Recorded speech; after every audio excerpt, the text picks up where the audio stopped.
Hello, everybody, and thank you for tuning in to the Liberty Report. With me today as co-host is Chris Rossini. Chris, welcome to the program. Great to be with you, Dr. Paul. Very good. We want to talk a little bit about a subject we allude to and deal with all the time, and that happens to be the relationship of big business and big government. And it's very frustrating to a lot of people, and everybody talks about it. But I'm not sure they always understand exactly the fundamentals and where the lines should be drawn, because a lot of big business people couch their terms in terms of free markets. For instance, they're for free trade, except it has to be fair, which means they want to regulate it and help one person against the other. So there's always a catch someplace. They say, yes, I'm for free markets and free enterprise, but except. And all of a sudden we find out that the system we have engenders and energizes all the people in business to do business with the government. And the truth is, it's pretty hard not to, because government is so involved with regulations. Even if you just really, truly wanted a free market, you have to fight the federal government all the time. You're trying to get rid of regulations. But those are usually the little guys. The big guys in big business, big banks, and military-industrial complex, they're buddies. They work in hand, and that's where our problem is. And not only is it an economic problem, but I think it's also a social problem, because people start to resenting wealth. Before we get further into this, because we are going to criticize big business and big government, I want to put a pitch in for rich people that do a good job. If you're a wealthy businessman and you're competitive, you have no monopoly power because of government regulations, and you get no special benefits from government, but you get voted very wealthy and you get very rich because you provide a service or a product for the consumers, and they buy your products, and you had none of these special benefits, then you should be rewarded. It's your money, and you should be able to keep it and spend it and invest it. And a lot of people are every bit as resentful of those individuals as those who make up the large majority of big business, who get the benefits from government. And the one thing that motivates people, and the concern is, and I think about this a lot because they don't need to worry about it, it's sort of, he's too rich. He's a billionaire. That's way too much. He doesn't need that much. And they say, well, we have to take some from him because there's always still some poor people, not understanding that poor people are poor because we don't have a true free market. But people, what are they going to do? What if they are providing a fantastic service without the help of government, and they're making a lot of money? Just think of the responsibility they have. They're serving our needs. They're giving us a good product. They're providing jobs. So whether they make, it makes no difference whether they have $500 million or $700 million. They're still very wealthy and they don't need anything. But their obligations are also maintaining jobs for people, making sure the price is low so that can be maintained. So that's my pitch for people who are rich, the honest way. Now, Chris, what we want to do today is talk a little bit about the partnership that develops and corrupts and really engenders all the hatred and people despising, all people who are in business, and they throw them all together. And I'm sure you've given that a little bit of a thought. Yes, our current system came into place. It's built on a lot of propaganda that starts all the way when you start in first grade. If you go to a government public school, you're told, about government and what its role is, and it's there to regulate business. And the business, there's almost an antagonism that is put in your mind, that government and business are antagonists. And even in the Hollywood movies, I watched one last night where these evil businessmen were going to take over, but the white knight government came to save the planet. So, but government regulations and big business, they are very much in favor of it, because that's how they feather their nests. And in fact, if you think about what recently happened with Facebook, the big fallout, and the technology industry is still relatively free market. And then you hear the Facebook executives say, well, maybe it's time for government regulations. Well, that's curious. If they're antagonists, why would they be calling for government regulations? So there's a lot of sleight of hand that goes to create this crony system that we have. A lot of words get thrown around carelessly. They, talk about socialism. There are candidates running now on the socialist platform.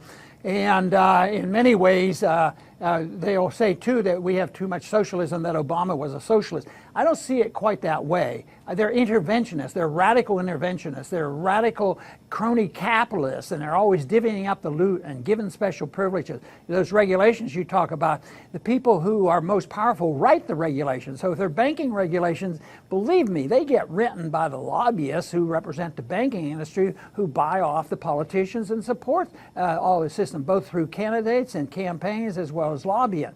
So that the regulations is not it. In a free market and a free society, there's no authority for the federal government under our Constitution to regulate the economy. Now, where we got off track on this on philosophy is that it was decided a long time ago, and it was shown up in our schools, is that the free market is too radical. Laissez-faire is evil, and it causes a discrepancy, and therefore we don't want anybody to fall through the cracks without even understanding why somebody might be poor. So they say we have to have a mixture. We have to have a mixed economy, and therefore we don't want this laissez-faire, which is damaging, but we don't want communism either. So they come up with this idea of interventionism. And this is well known, and it generates the kind of thing that you're talking about, Chris, so that it's the cronyism and buying and the partnership of big government and how the military-industrial complex works. So this is what happens. Now, Mises talks about this in Human Action. He said this is the case. It's interventionism. It isn't socialism because there's still some pricing structures out there.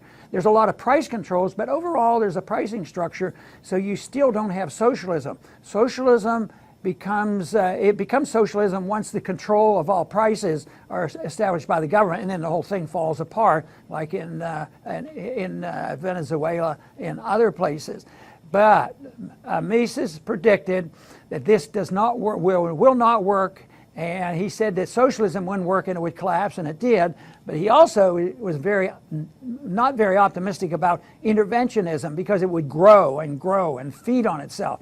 And that's what we're witnessing now. And there's some real weak spots in it, like the dwindling middle class. No matter how great the statistics are, there's a lot of unhappy people out. The middle class is getting poorer. A lot of people are starting to worry about their pension funds, and a lot of people, realize something is going on. So there is a maldistribution of wealth. The poor get poorer, and they have a harder time surviving, and there's a higher demand for welfare. Same way with government. There's a contest between who gets the welfare, the big business or the poor people. Before I went to Congress, I always thought all welfare was for poor people, and they were taking away the incentive for getting a job. But I think I've changed my opinion on that, because the big bucks really go to big corporations and big banks, and they get bailed out. And it's just not in our country. This is a global type of system that we deal with.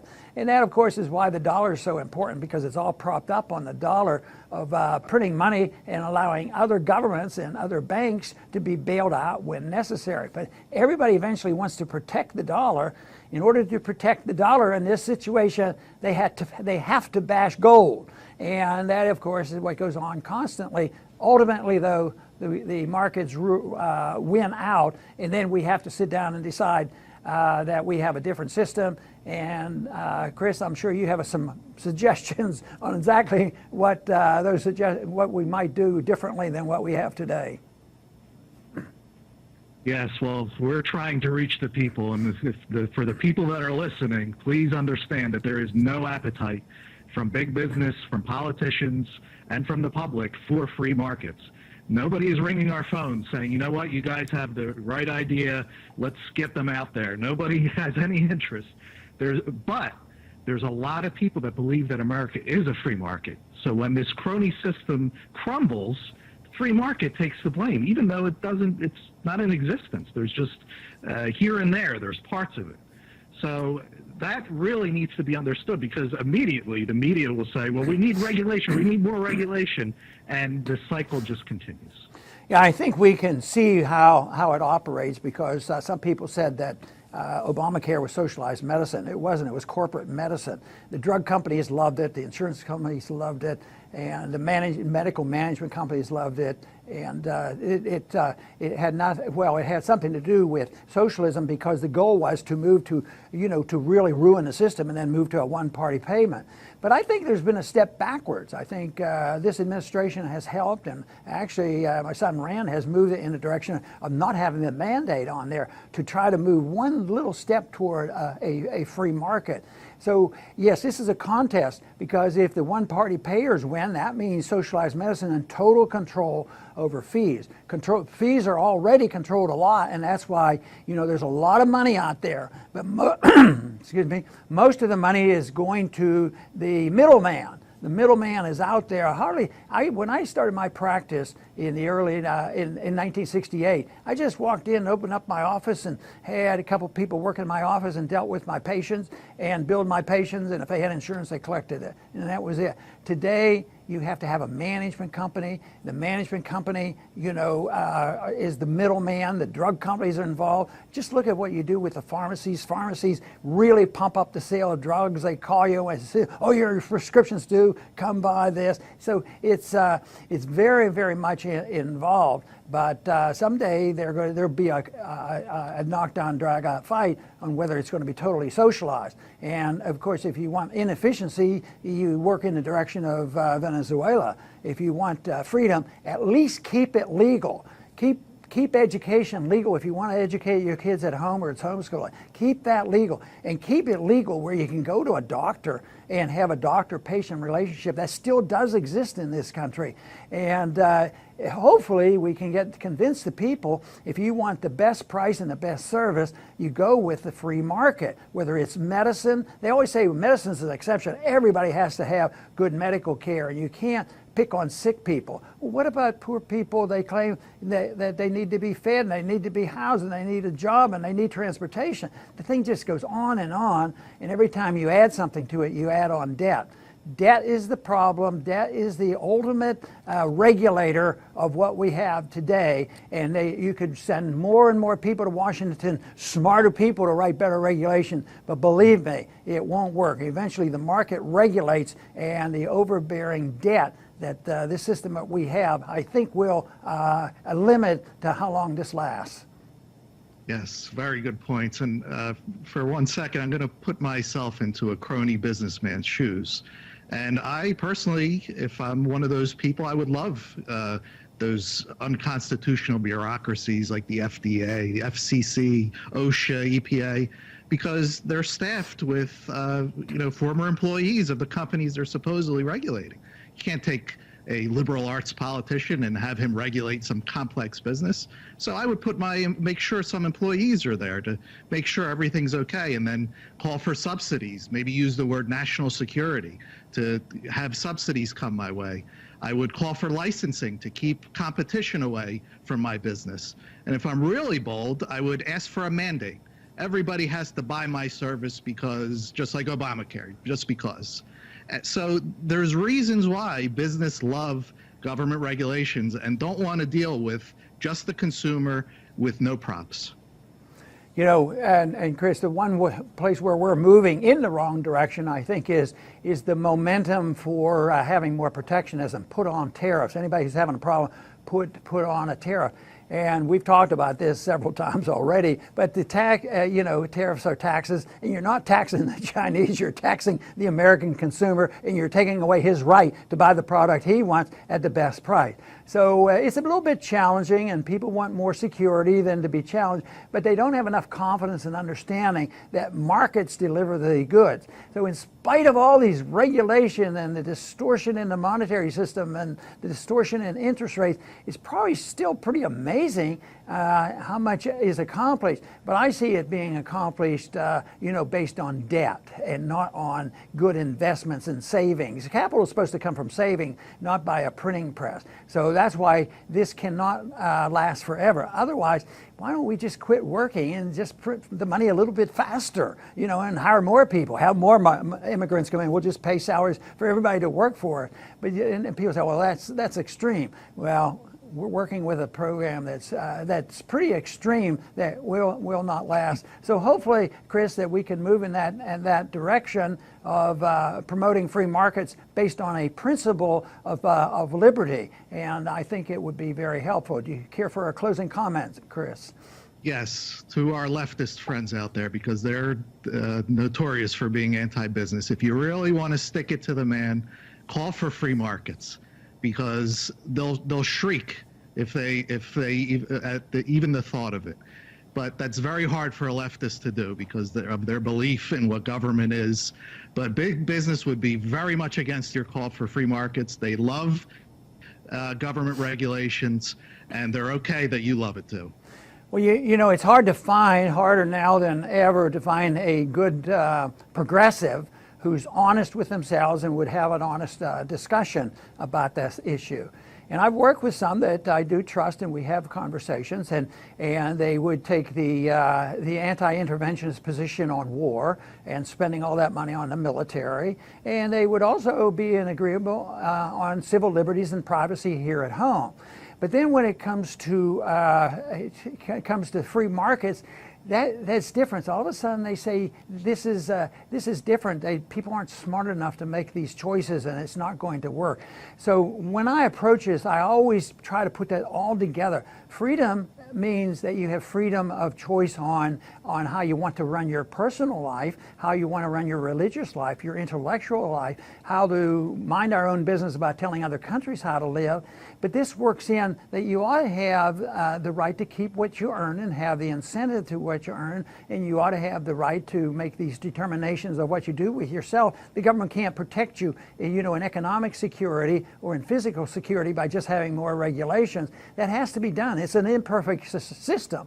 But if it's imperfect and you can't have a society where everybody will take perfect care of themselves, why do they think that sending a few people, the boldest and the most anxious to be the personal dictator of everybody else, will do the right thing? And obviously they don't. They make things much worse.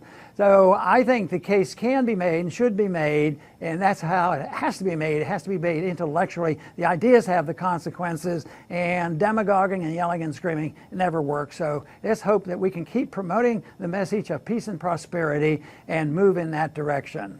I want to thank everybody for tuning in today to the Liberty Report. Please come back soon.